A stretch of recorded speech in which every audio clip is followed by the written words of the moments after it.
इंतखाबी commission BJP का गुलाम, तेजस्वी यादव की ललकार। नाज़रीन जरा तसव्वुर कीजिए, आप अपने गांव के पोलिंग स्टेशन पर कतार में लगे हैं, हाथ में शनाख्ती कार्ड है और दिल में ये यकीन कि आपकी एक वोट से तब्दीली आएगी, मगर जैसे ही अंदर पहुंचते हैं आपको बताया जाता है कि आपका वोट पहले ही डाला जा चुका है, या ये कि आपका नाम ही वोटर लिस्ट से गायब हो चुका है। ये कोई फर्जी कहानी नहीं, ये वही तल हकीकत है जिसे आप तेजस्वी यादव ने पूरी दुनिया के सामने बेनकाब कर दिया है।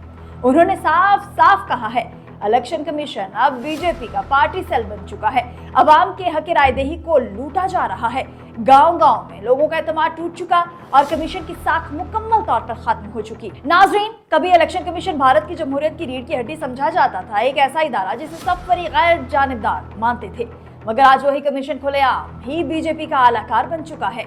ये कोई इल्जाम नहीं, ये हकीकत है जिसके सबूत गली गली गाँव-गाँव मौजूद हैं।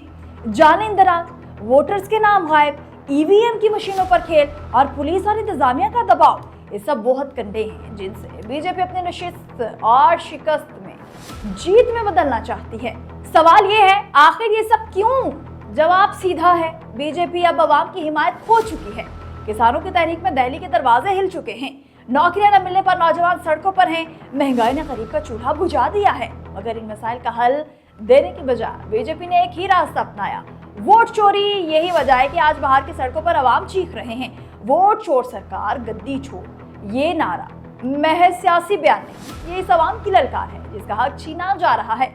नाजरीन जरा सोचिए, जब एक किसान पूरा साल मेहनत करता है और फिर फसल कटाई के बाद उसकी खेत से अनाज छीन लिया जाए तो वो कैसा महसूस करेगा?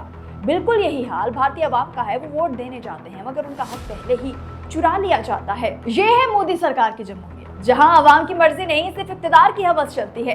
तेजस्वी यादव और राहुल गांधी जैसे लीडर आज गांव-गांव जाकर अवाम को बता रहे हैं कि जमहूरियत नहीं, ये धोखाधड़ी है और बीजेपी की बौखलाहट साफ नजर आ रही है। सरकारी मीडिया में इन रैलियों की कवरेज बंद कर दी जाती है, नारों को सेंसर कर दिया जाता है, अवाम में इज्तिमा को कम कर दिया जाता है। मगर सवाल यह है कि अगर बीजेपी इतनी मजबूत है तो फिर खौफ किस बात का है? क्यों अवामी आवाज को दबाया जा रहा है? असल मसला यह है कि बीजेपी को अब अपनी शिकस्त नजर आने लगी है। बिहार और उत्तर प्रदेश जैसी रियासतों में अवाम का गुस्सा उबल रहा है और अगर यहाँ बीजेपी को शिकस्त हुई तो ये सिर्फ इंतखाबी हार नहीं होगी बल्कि मोदी की सियासत का ताबूत बंद हो जाएगा। सवाल ये है कि अगर आज बिहार में वोट चोरी बर्दाश्त कर ली गई तो कल पूरे मुल्क में अवाम का हक छीन लिया जाएगा। फिर ना आइन बचेगा ना जमहूरियत, सिर्फ एक पार्टी का राज रह जाएगा जिसे अवाम की मर्जी की जरूरत ही नहीं होगी। और यहीं पर पाकिस्तान को भी सबक मिलता है कि भारत जो दुनिया को लेक्चर देता था कि हम सबसे बड़ी जमहूरियत है, आज अपने ही अवाम के वोट चुरा रहा है। और बीजेपी और मोदी का असल चेहरा जमहूरियत की आड़ में आमरीयत और अवाम की मर्जी की जगह धांधली। आखिर में नाजरीन, तेजस्वी यादव का ये जुमला याद रखिए, इलेक्शन कमीशन बीजेपी के कारकुन बन चुका है। ये सिर्फ एक ओपोजिशन लीडर का इल्जाम नहीं बल्कि एक हकीकत है जो भारत की जमहूरियत की मौत का ऐलान कर रही है। और जब अवाम अपनी आवाज बुलंद करते हैं तो कोई ताकत ज्यादा देर तक उन्हें खामोश नहीं रख सकती। वक्त करीब है जब ये वोट चोर सरकार अपने अंजाम को पहुंचेगी। आपको ये वीडियो कैसी लगी कमेंट सेक्शन में बताना मत भूलिएगा। दीजिए अपनी मेजबान आकाश यासीन को इजाजत। खुदा हाफिज।